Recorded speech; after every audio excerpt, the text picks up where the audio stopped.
रख हौसला वो मंजर वे आएगा, प्यासे के पास समंदर भी आएगा। थक कर ना बैठे मंजिल के मुसाफिर, मंजिल भी मिलेगी और मिलने का मजा भी आएगा। तो hi everyone, all of you, आपका अपना यूट्यूब चैनल ग्रेविटेशनल पंकज में आपका हार्दिक स्वागत है। तो आज बच्चों, आज थोड़ा तबीयत खराब है, थोड़ा कंप्रोमाइज कीजिएगा। आज हम एक नए सेशन को लेकर आए हैं जिसमें हम बताने का कोशिश करेंगे कि टॉपर कैसे बनते हैं, 90 से 95% मार्क कैसे लाते हैं। तो आज अगर इस 4 तरीका हम बताए हैं, अगर 4 तरीका अगर जो अपना लेगा वो 90 से 95% अथवा टॉपर आसानी से बन सकते हैं, मैं दावे के साथ कह सकता हूं। आज देखते हैं, सबसे पहला जो बात है लिखा हुआ है यहाँ पर, टॉपिक लिखा हुआ 2025 बोर्ड एग्जाम बेस्ट ट्रिक। चाहे 10th हो चाहे 12th हो, किसी भी बच्चे के लिए है जो बोर्ड एग्जाम की तैयारी कर रहे हैं। तो सबसे पहले यहाँ देखते हैं, तो यहाँ पर लिखा हुआ तो हमें क्या करना चाहिए टॉपर पढ़ने के लिए, टॉपर बनने के लिए, या 80 से 90 या 95% मार्क लाने के लिए हमें क्या करना चाहिए। सबसे पहला क्वेश्चन है कि हमें क्या करना चाहिए। तो सबसे पहले देखते हैं कि हमेशा बुक लेकर पढ़ते रहें, तो यह बिल्कुल गलत बात है। अगर हमेशा पढ़ते रहेंगे तो हमारा दिमाग फ्रस्ट्रेट हो जाएगा, जिससे क्या होगा, माइंड थोड़ा अच्छा से काम नहीं करेगा। उसके बाद दूसरा है क्वेश्चन है, खेलना घूमना बंद कर दे।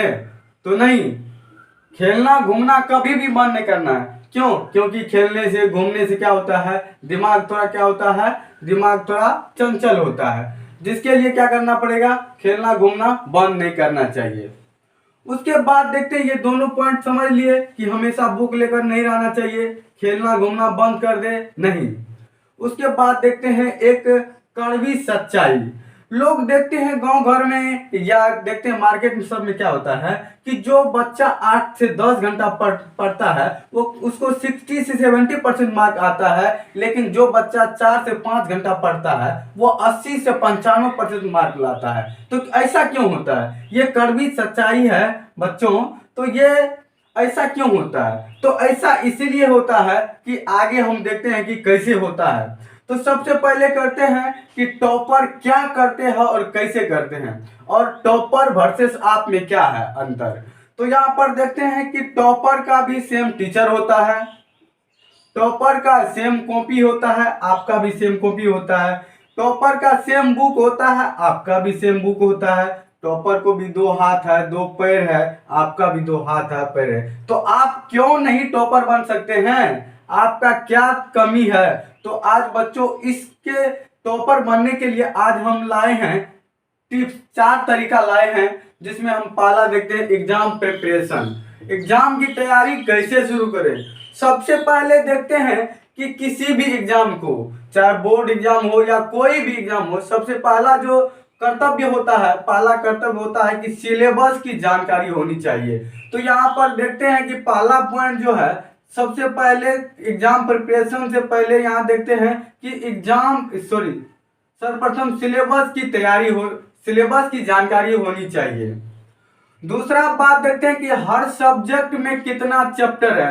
अगर चैप्टर ही पता नहीं रहेगा तो कैसे पता चलेगा कि किस चैप्टर से कितना तैयारी करना है, कितना ध्यान देना है, कितना टाइम देना है। और तीसरा है पॉइंट, कौन सा चैप्टर में कितने मार्क्स, कौन सा चैप्टर कितना मार्क्स का है। अगर मान के चलो बच्चों कि अगर कोई चैप्टर 20 मार्क का है, अगर कोई चैप्टर 5 मार्क का है, तो 20 मार्क वाला पे बात ध्यान देने वाला बात है।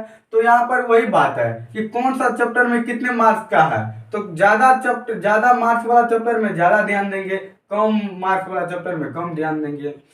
अब अगला जो पॉइंट है, मजबूत सब्जेक्ट वर्सेस कमजोर सब्जेक्ट। मजबूत सब्जेक्ट कहने का मतलब है कि जैसे देखते हैं हिंदी, सोशल साइंस, ये सब क्या होता है, ये थोड़ा मजबूत होता है प्रत्येक विद्यार्थी का। लेकिन कमजोर जो होता है, मैथ, इंग्लिश, साइंस यानी विज्ञान, कहते हैं कि इंग्लिश 10th में नहीं पढ़ना चाहिए। अगर भाई इंग्लिश में नहीं पढ़े तो आगे जाकर दिक्कत, बहुत बड़ा दिक्कत हो जाएगा, क्योंकि 10th ही तो नहीं पास करना है ना, आगे भी पढ़ाई रखना है, आगे भी गवर्नमेंट जॉब लेना है या किसी भी क्षेत्र में जाना हो, तो इंग्लिश का जानना बहुत ही इंपॉर्टेंट हो जाता है। तो अब देखते हैं कि पहले देखते हैं कि मजबूत सब्जेक्ट, जो मजबूत मान चलिए कि सब्जेक्ट है, तो मान चलिए कि इस पे देते हैं हम 1 घंटा टाइम देते हैं, मान के चलिए कि 1 घंटा टाइम देते हैं। तो जो कमजोर सब्जेक्ट है कम से कम भाई 2 घंटा टाइम दे दो, कम से कम इस पे 2 घंटा टाइम दो। जो मजबूत है उस पे कम टाइम देंगे, जो स्ट्रांग है जो स्ट्रांग है उस पे कम टाइम देंगे, और जो कमजोर है उस पे ज्यादा टाइम देंगे। जैसे मैथ है, इंग्लिश है, विज्ञान है, ये सब पे क्या होगा, ज्यादा टाइम देंगे। अब जानते हैं कि तरीका फर्स्ट क्या है, हम बोले कि 4 प्रकार का तरीका हम बताएंगे, उसमें चारों तरीका का फॉलो करना है। तो 4 प्रकार का तरीका क्या है कि पहला तरीका है कि सेट योर गोल, अपने तैयारी को एक गोल सेट करना है कि हमें तैयारी किस प्रकार करनी चाहिए, हम किस चीज का तैयारी कर रहे हैं, उसके बारे में अपना गोल सेट होना चाहिए अपने माइंड सेट के अनुसार, किसी के कहने से, किसी के बहकाने से नहीं, बल्कि अपने माइंड के अनुसार। तरीका जो है, दूसरा जो तरीका है बेस्ट टाइम टेबल। तो टाइम टेबल अपने अनुसार से जिस टाइम में पढ़ने का मन करे उस टाइम में पढ़ना चाहिए। ऐसा नहीं है कि सुबह में बैठना चाहिए कि दोपहर में, कहते हैं कि जब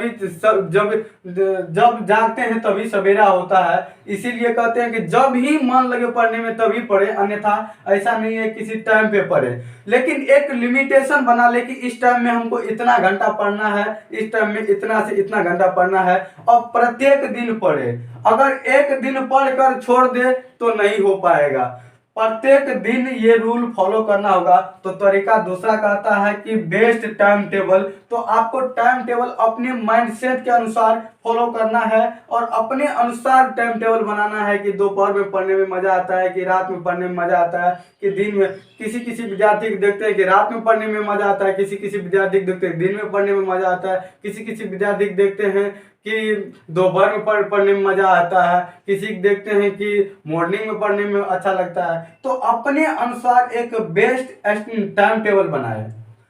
अब तीसरा जो तरीका है सेल्फ स्टडी। टॉपर अभी तक में जो टॉपर जो अपना इंटरव्यू दिए हैं, तो उसमें सबसे पहले यही बात बताए हैं कि अपना सफलता का राज जो है, सबसे पहला जो होता है वो होता है ये सेल्फ स्टडी। सेल्फ स्टडी कोई भी टीचर कितना भी पढ़ा दे, कितना भी घोर कर पिला दे, तो उससे नहीं होने वाला है बच्चों। इसका मतलब है कि सेल्फ स्टडी जानिए कि कितना इंपॉर्टेंट है। तो सबसे पहला तीसरा तरीका जो है सेल्फ स्टडी पर विशेष ध्यान रखना होगा। उसके बाद तरीका चौथा जो है बहुत ही इंपॉर्टेंट और बहुत ही ये मेहनती है। तो देखते हैं कि चौथा तरीका जो है एनसीईआरटी का बुक के अनुसार ही तैयार करना चाहिए। एनसीईआरटी का जितना बुक है, क्योंकि एनसीईआरटी के बुक का क्वेश्चन के बोर्ड एग्जाम में जो क्वेश्चन पूछा जाता है, एनसीईआरटी के कितना क्वेश्चन देखते हैं कि हूबहू छाप देते हैं। तो यहाँ देखते हैं कि एनसीईआरटी बुक के अनुसार। उसके बाद चौथा तरीका में जो सबसे पहले देखते हैं, जैसे हम पढ़ने जाते हैं तो देखते हैं कहीं पर अगर इंपॉर्टेंट क्वेश्चन लिखा हुआ है, किसी किताब में इंपॉर्टेंट क्वेश्चन है, या सर इंपॉर्टेंट क्वेश्चन लिखाते हैं, या जो हम क्वेश्चन नहीं जानते तो उसको तुरंत कॉपी में नोट कर लेना चाहिए। दूसरी बात है कि इंपॉर्टेंट जो सर पढ़ाते हैं उसका फेयर होना चाहिए, अच्छे तरीका से नोट्स बनाना चाहिए। उसके साथ साथ तीसरा देखते हैं कि बोर्ड के एग्जाम में क्या होता है, कि बोर्ड एग्जाम टाइम में क्या होता है कि मॉडल पेपर निकलता है। तो वो जो मॉडल पेपर निकलता है बोर्ड एग्जाम के अकॉर्डिंग निकलता है, इसीलिए उस मॉडल पेपर को खरीद ले और उसको तैयारी उस अनुसार से करे। उसके बाद देखते हैं कि क्वेश्चन बैंक पढ़ना बच्चों बहुत ही इंपॉर्टेंट होता है। क्यों? क्योंकि हम जानते हैं कि इसमें बोर्ड मॉडल का क्वेश्चन पूछा हुआ रहता है, उससे अनुभव होता है कि किस तरह का क्वेश्चन आगे पूछने की संभावना है और किस तरह का क्वेश्चन पूछा जाएगा। उसके बाद देखते हैं फार्मूला कॉपी। जितना भी फार्मूला है एक सब्जेक्ट का एक कॉपी बना ले, दूसरा सब्जेक्ट का दूसरा कॉपी, तीसरा, प्रत्येक सब्जेक्ट का अपना अपना फार्मूला कॉपी बना ले, ताकि एग्जाम टाइम में क्या हो कि कम से कम समय में उसको हम रिवीजन कर सके। तो इसीलिए फार्मूला कॉपी बनाना बहुत ही इंपॉर्टेंट होता है। उसके बाद देखते हैं इंपॉर्टेंट जो ऑब्जेक्टिव होता है, इंपॉर्टेंट ऑब्जेक्टिव को देखना बहुत ही महत्वपूर्ण हो जाता है। और सबसे लास्ट जो है ये रिवीजन जो है बहुत ही महत्वपूर्ण होता है। क्यों? क्योंकि बिना रिवीजन का अगर मान के चलिए कि कोई भी नया चीज हम एक बार देखते हैं तो उतना ध्यान में नहीं रहता है, लेकिन उसको बार बार जब देखते हैं तो उतना ध्यान में रहता है। इसीलिए हर प्रत्येक चीज को क्या होता है कि प्रत्येक चीज को रिवीजन करना चाहिए। प्रत्येक सब्जेक्ट का अलग अलग जितना पढ़े, आज एक दिन में जितना पढ़े उसका फेयर होना चाहिए। जितना नोट्स तैयार हो गया उसको कंप्लीट याद होना चाहिए, समझ होनी चाहिए। ऐसा नहीं कि रट लेंगे तो हो जाएगा, समझ होनी चाहिए। तो टॉपर आप में क्या अंतर है? तो टॉपर स्मार्ट स्टडी करते हैं, जबकि आप ऑनेस्ट तरीका से तो मेहनत करते हैं लेकिन वह तरीका से मेहनत नहीं करते हैं। तरीका से तो पढ़ते हैं लेकिन ये चारों तरीका अगर अपना लिए तो आपको टॉपर बनने से कोई नहीं रोक सकता। मैं ये चैलेंज दावे के साथ कर सकता हूं, क्योंकि मैं जो ये 4 तरीका बताया हूं ये सबसे बेस्ट तरीका है। तो बच्चों, आप लोग को ये सेशन कैसा लगा? तो आप लोग जरूर इस सेशन को फॉलो कीजिएगा ताकि टॉपर बने, प्रत्येक बच्चा ये पढ़कर टॉपर बने और इस तरह से अपने माइंडसेट के अनुसार अपने स्टडी को और ही रोमांचक बनाए। तो जय हिंद दोस्तों।